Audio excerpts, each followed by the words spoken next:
asphalt. We have the greatest skilled trade workers in the world sitting right here in our backyard, and we're not taking full advantage of it. So I know it's frustrating. I know it's scary. I think about D'Angelo yesterday. By the way, I found out after the fact. So unfortunately, I couldn't be part of the solution, but I think about 160 jobs right here in Amherstburg that are now lost. That's 160 families without food on their table. And so we got a whole bunch of work to do, but I'm so thankful to represent our region, to bring the voice to Ottawa. I'm going to keep doing it for as long as the people want me to. And you mentioned, too, about skilled workers there. You had a private member's bill that would have let people in the trades deduct travel expenses for work-related travel. It hits the Senate, but not into law. Are you going to bring that back up in session? What happens next there? So actually, you cannot introduce an identical private member's bill. So it would have to be changed slightly. What's very ironic is the government, I'm going to say the government because I really don't know, but it got stuck at the very, very end in the Senate, and it would have helped so many families. Specifically, so we have 6,500 workers, skilled trade workers at the International Gordie Howe Bridge. Well, pretty soon it's going to get done. Where are the workers going to go? They're going to travel. So they're going to be eating the expenses, and that's not right. However, I've got a couple of ideas. I cannot wait to get on your radio show again when I do come in for a landing on which one I'm going to do. But it's going to be really, really special. I'm so fortunate. I think I'm number 52.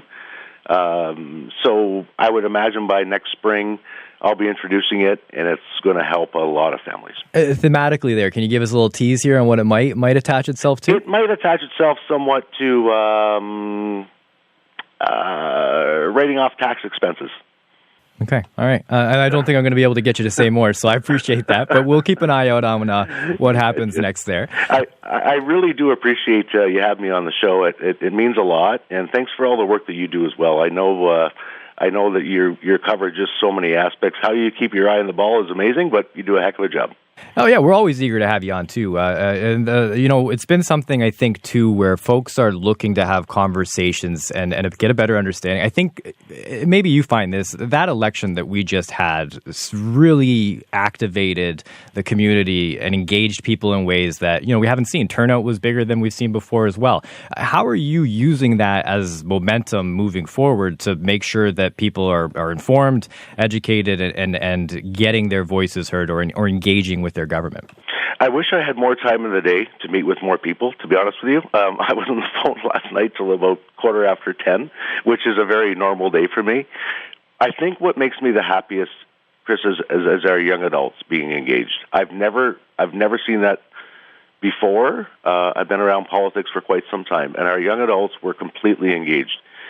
I continue to meet with those type of focus groups, with those types of people to ask them, so I don't have all the answers. You got the answers. You tell me what you need. And I'm just going to continue to meet with those folks, whether it's at, the Harrow Fair last night, and shoot out to them. I think they raised $118,000, the best they ever did for the pie auction, which is very cool. I'm just going to keep meeting with people and listening to them, listening to their concerns, their worries, but they're great ideas. I don't have all the answers. The folks have all the answers, and that's my job. Yeah, that pie auction, always great when we see the numbers that are coming inside of there. And thanks for letting people know the good work that they're doing out there. Before we let you go here, I just want a couple things here related to electric vehicles. It's been in the conversation that we've had on the show here this morning about whether or not tariffs should be lifted on electric vehicles coming in from China. Your party has called on Carney to end the EV mandate put in place by former Prime Minister Justin Trudeau. But you represent an area that has a lot riding on the success of electric vehicles. So how do you balance those two things when you think about the future for Windsor Essex? So as the Auto Caucus Chair, the Conservative Auto Caucus Chair, I meet with Canadian auto manufacturers' presidents. I meet with the global auto manufacturers. They've told me the same thing for 3 years. Lift the mandates. We're not going to meet them, period. Full stop. The industry has to be driven by the consumer. The consumer is not ready to pay pay the high price, and B, have the inconvenience of the charging because it's not there yet. So for every electric vehicle, what they tell me is you need 3 charging ports. One for your house, one for your place of business, and one for your place of play. If my place of play, as an example, is Manitoulin Island at my cottage, there's no electric charges there. Oh, and let's not forget, the studies show that $450 billion, that's with a B, $450 billion in Ontario alone, just the infrastructure to allow for all electric vehicles to meet the mandates the government says would have to be spent. Well, that's on the back of the taxpayers. And that's not going to be done by 2030 or 2032 and 2035.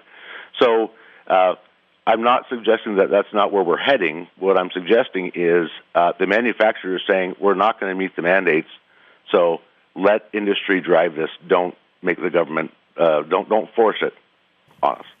Okay. We also hear about the cost of EVs being an issue for people who are trying to get into the market there. We saw that, with the Windsor Assembly Plant, the huge push for the electric vehicle, the charger, and the cost of that being a factor in how they move forward with that product. Earlier in the show here, we were discussing the idea of lifting the tariff on Chinese-made electric vehicles. What do you think of that? Well, if I will always go back to our own workers first. You got to protect your own home. If we can make them, and if society is ready to jump on the whole EV side, that's great. And so let's build them here because we have the greatest workers right in our backyard. I don't know why we would want to import a lot of offshore vehicles here when we can do it with our own workforce and our own businesses, quite frankly, that pay Canadian taxes. So, that's probably not a very good idea.